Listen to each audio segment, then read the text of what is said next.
Salam, kita bertemu lagi dalam Cahaya Kasih GKJ Prambanan episode ke-29. Selamat menikmati pujian dan firman Tuhan.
Shalom Bapak Ibu Saudara yang terkasih dalam Tuhan Yesus. Renungan Cahaya Kasih pada hari ini kita akan belajar dari kitab Ayub dan kitab Mazmur. Sangat menarik bagi kita ketika kita belajar kitab Ayub yang kita kaitkan dalam kehidupan kita saat ini. Kitab Ayub termasuk kitab yang tertua. Dan kejadiannya berlangsung di Uz. Uz itu terletak di semenanjung Arab saat ini. Secara umum kitab Ayub ini bertemakan tentang penderitaan, khususnya penderitaan orang benar. Tema renungan pada hari ini adalah menemukan kedamaian Tuhan di tengah kesusahan. Pada awal dinyatakan bahwa Ayub adalah dikenal sebagai orang yang saleh, orang yang jujur, orang yang taat akan Tuhan. Selain itu juga Ayub adalah orang yang masuk kategori kaya di daerah timur. Tapi Tuhan mengizinkan penderitaan itu menimpa Ayub. Harta Ayub dalam hal ini adalah hewan-hewan ternak yang jumlahnya besar. Itu bisa hilang karena dirampok oleh orang-orang Sheba dan orang-orang Kasdi. Selain itu hewan ternak yang jumlahnya besar juga banyak yang mati. Bahkan para pekerjanya juga banyak yang mati karena adanya petir yang amat dahsyat. Selain itu yang terlebih tragis lagi adalah putra-putra dari Ayub telah mati semua. Nah, ini terjadi, semuanya itu terjadi hampir waktunya bersamaan dengan peristiwanya. Tetapi reaksi Ayub yang bisa kita baca dari Ayub 1 ayat yang ke-21, katanya demikian. Tuhan yang memberi, Tuhan yang mengambil, terpujilah nama Tuhan. Penderitaan Ayub tidak berakhir dengan kehilangan anak dan hartanya. Sekali lagi, ia mengalami penderitaan, yaitu suatu penyakit. Penyakit ini berupa bara yang busuk dari telapak kaki sampai pada batu kepalanya. Sekali lagi, Ayub berkata, apakah kita mau menerima yang baik dari Allah, tidak mau menerima yang buruk dari Allah? Walaupun orang terdekatnya atau orang yang dikasihinya, yaitu istrinya, juga menyarankan pada Ayub untuk mengutuki Tuhan atas segala musibah yang terjadi ini. Jika kita membaca di pasal 1, Ayub begitu tegar dalam menghadapi penderitaannya. Sedangkan di pasal 7 menunjukkan akan kerapuhannya dan keterbatasan dalam mengatasi permasalahan-permasalahan hidupnya. Dan kira-kira apa yang Ayub rasakan ini mewakili apa yang semua manusia rasakan, termasuk setiap kita yang ada di tempat ini. Pada saat kita mendapatkan pergumulan yang berat, di tengah kesesakannya, di tengah keputusasaannya, di tengah keterbatasannya, di tengah ketidakberdayaannya, dalam menghadapi pergumulan ini, Ayub memilih untuk berseru dan memohon kepada Tuhan. Pasal 7 ini dibagi menjadi 2 bagian yang penting. Bagian yang pertama terdiri dari ayat 1 sampai ayat yang ke-10, yang isinya adalah apa yang dirasakan Ayub terhadap pergumulannya. Sementara ayat 11 sampai ayat yang ke-21 berisikan seruan Ayub kepada Tuhan. Mungkin saja di antara kita yang sedang merasa tidak berdaya karena permasalahan kehidupan yang sangat berat pada saat ini. Mungkin di antara kita mulai berpikir bahwa hidup ini sia-sia, atau bahkan ada yang mulai kehilangan harapan, merasa seorang diri dalam menghadapi masalah ini. Biarlah kita mengambil langkah seperti yang dialami oleh Ayub. Mari kita berseru kepada Tuhan dengan cara berdoa. Curahkan seluruh isi hatimu di hadapannya. Mengacu pada perjalanan hidup Ayub, ternyata hidup itu memang berat. Seperti kejadian yang dihadapi Ayub, banyak terjadi penderitaan di dunia ini. Dan kadang-kadang kita tidak mungkin bertanya dalam hati kita,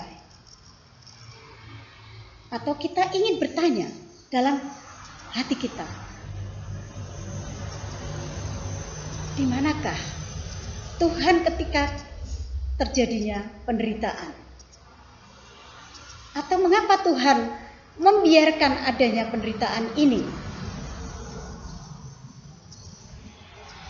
Kita tidak bisa menghindar hari-hari yang kita jalani terlepas dari kesulitan. Utamanya sekarang yang sedang terjadi ini adalah kita menghadapi situasi pandemi. Dalam situasi pandemi ini banyak sekali mengubah kehidupan kita. Mungkin dalam hati kita bertanya-tanya, di mana Tuhan?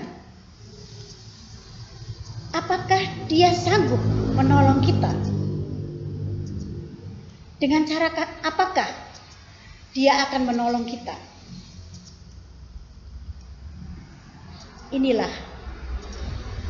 pertanyaan-pertanyaan yang mengacu pada perjalanan hidup Ayub.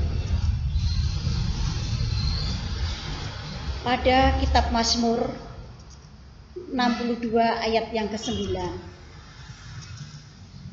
berkata, berharaplah kepada Allah setiap waktu, curahkanlah isi hatimu kepadanya, sebab Dialah tempat kita berlindung. Kitab Mazmur juga menuliskan berbagai pergumulan perasaan oleh para pemazmur ketika menghadapi masa-masa sulit dalam hidupnya. Mari kita menggumuli masalah-masalah sulit yang kita hadapi pada saat ini.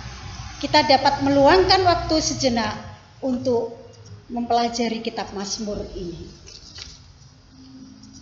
Kitab ini sejatinya hanya berisi syair pujian dengan pemilihan kata yang bagus. Tapi jauh di balik serangkaian kata-kata terkandung jawaban atas pergumulan hidup manusia yang setiap harinya tak luput dari penderitaan. Dari kitab Mazmur yang ditulis oleh Raja Daud, kita belajar bagaimana menemukan kedamaian di tengah kesusahan. Bagaimana menemukan kedamaian Tuhan di tengah kesusahan. Rasa-rasanya naluri manusia bahwa manusia ini inginnya hidup kita berjalan dengan baik dan mulus. Jika hidup kita dibuat mudah dan nyaman, mengapa perlu susah? Tapi inilah hidup yang kita jalani. Ada suka, ada duka adalah merupakan satu rangkaian hidup yang tak dapat dipisahkan. Raja Daud yang hidup pada zaman Israel kuno juga pernah mengalami duka cita. Baginya duka cita adalah sesuatu yang mengusik dirinya. Daud bergumul untuk melihat bagaimana bisa ada kebaikan dalam pengalamannya menghadapi duka. Seperti yang tertulis di dalam Mazmur 6 ayat 7-8. Lesu karena aku mengeluh. Setiap malam aku menggenangi tempat tidurku. Dengan air mataku aku membanjiri ranjangku. Mataku mengidap karena sakit hati. Rabun karena semua lawanku.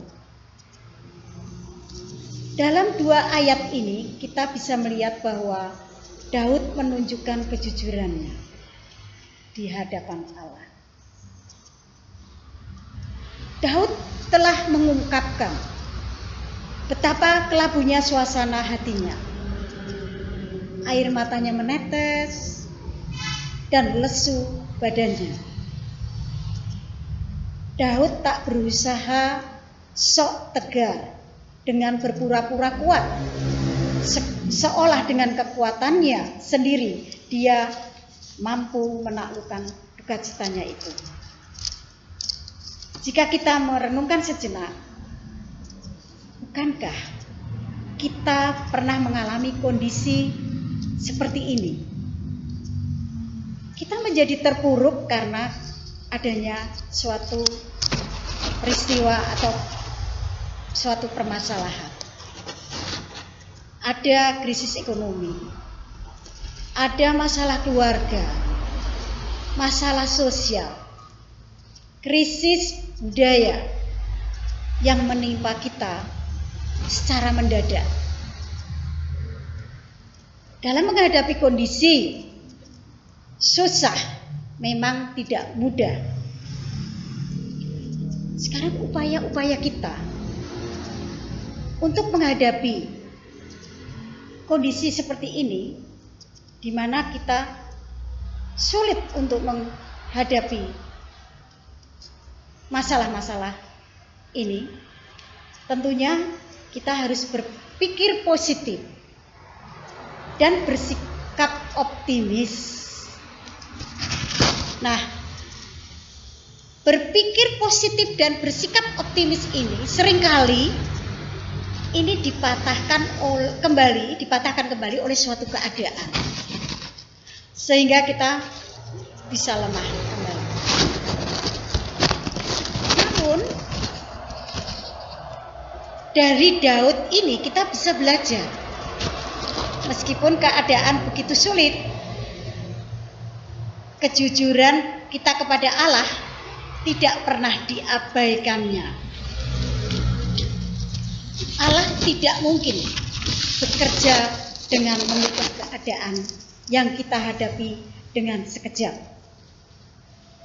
Dia mungkin tidak mengubah mendung menjadi cerah atau badai menjadi terang.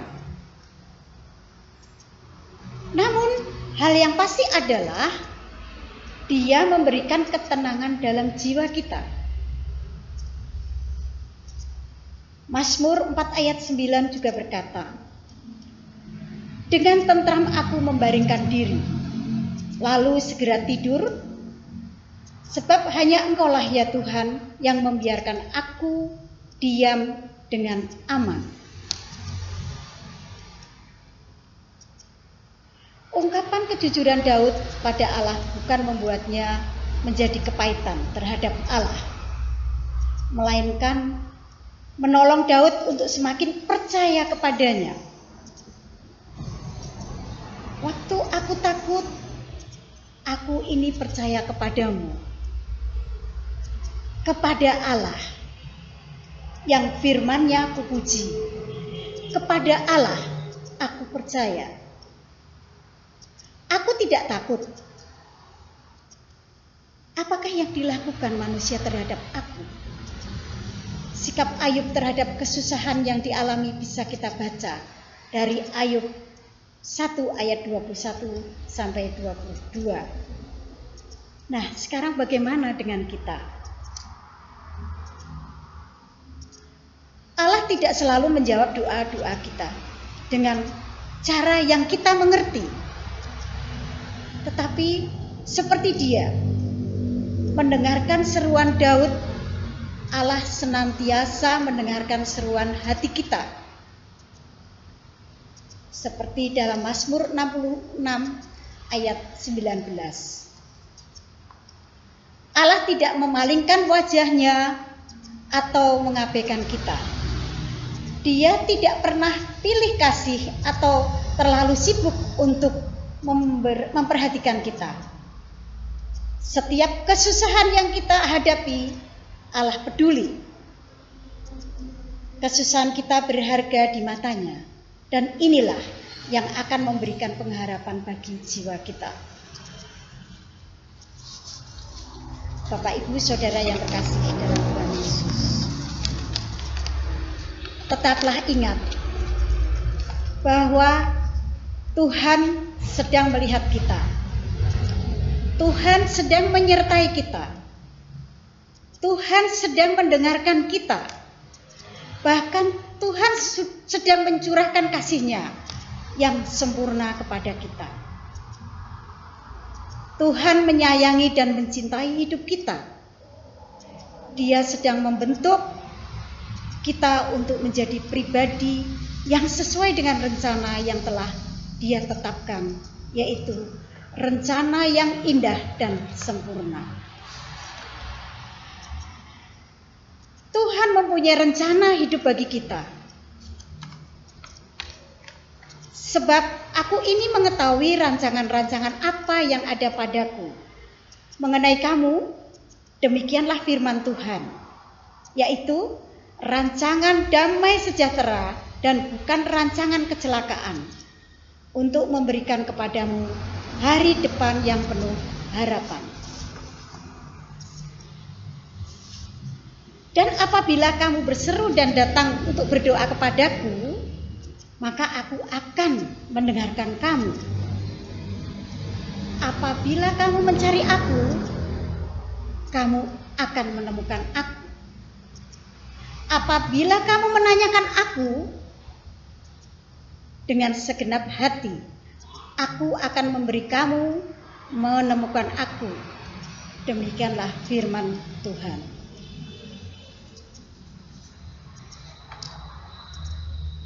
Bapak, Ibu, Saudara yang terkasih dalam Tuhan Yesus, kita telah belajar dari kedua tokoh kita dalam Alkitab, yaitu Ayub dan Daud. Biarlah dengan segala kerendahan hati kita menjalani proses yang sedang dibentuk oleh Tuhan. Tuhan izinkan terjadi dalam hidup kita. Bersyukur atas proses pembentukan yang sedang Tuhan kerjakan melalui berbagai macam perkara. Tuhan memberkati. Amin. Mari Bapak, Ibu, Saudara, kita berdoa bersama.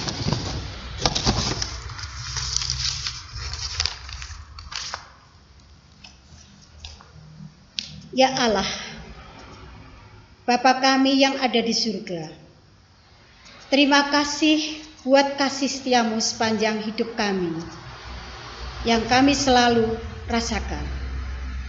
Terima kasih buat kesehatan dan berkat yang selalu kami terima, karena hanya Tuhanlah yang menjadi tempat kami berharap. Isi hati dan pikiran kami dengan hal-hal yang baik, Tuhan, supaya kehidupan kami menjadi berkat buat keluarga dan saudara kami semuanya. Pada saat ini kami sudah membaca dan mendengarkan firman Tuhan. Biarlah firman ini tertanam di dalam setiap hati kami dan dapat menguatkan kami dalam menjalankan kehidupan kami. Terus bimbing kami Tuhan dengan firman-Mu, supaya kami selalu dapat mengucap syukur dalam segala hal. Tiada kata yang terindah selain mengerti dan memahami setiap firman yang Tuhan berikan kepada kami. Tuhan Yesus, pada hari ini kami berdoa secara khusus buat semua keluarga kami di GKJ Prambanan. Kiranya Tuhan selalu memberikan kesehatan, dijauhkan dari sakit penyakit, dan buka jalan pikiran kami semua agar tetap berada di jalan yang benar dan selalu dapat memuliakan Engkau. Berikan kedamaian buat negeri kami ini Tuhan, agar dapat memuji dan memuliakan nama-Mu dengan aman. Biarlah kami dapat hidup dengan penuh kedamaian. Ungkapan doa dan ucapan syukur kami ini Tuhan tidak sempurna, tetapi kami tahu Tuhan yang akan menyempurnakan doa kami ini. Tuhan Yesus, pada kesempatan ini biarlah kami boleh hidup dalam sukacita. Tuhan Yesus, biarlah doa kami ini terjadi sesuai dengan kehendak-Mu, bukan karena egois kami. Inilah yang menjadi doa dan ucapan syukur yang kami alaskan hanya di dalam nama Tuhan Yesus Kristus sebagai Tuhan dan Juru Selamat kami. Terima kasih Tuhan Yesus. Maranatha. Amin.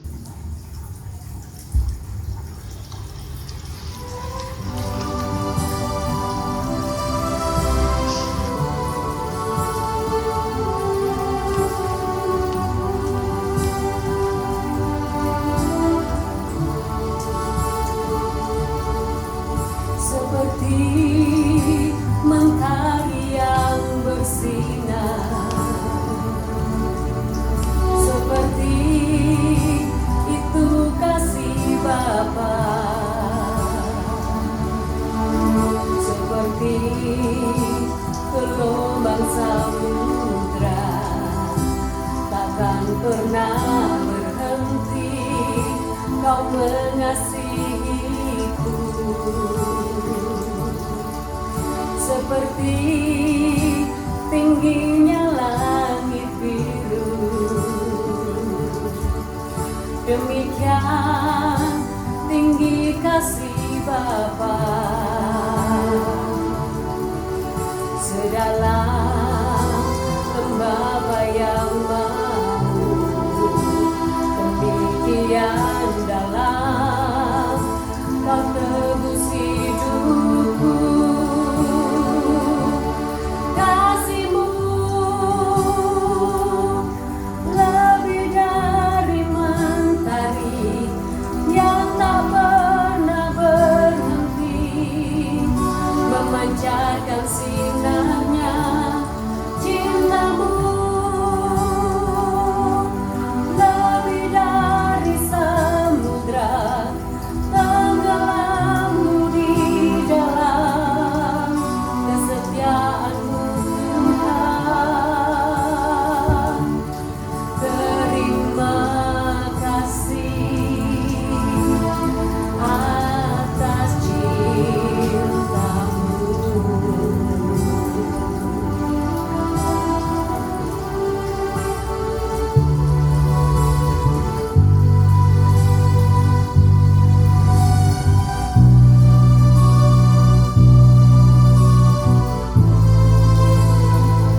menjadi berkat buat kita semua.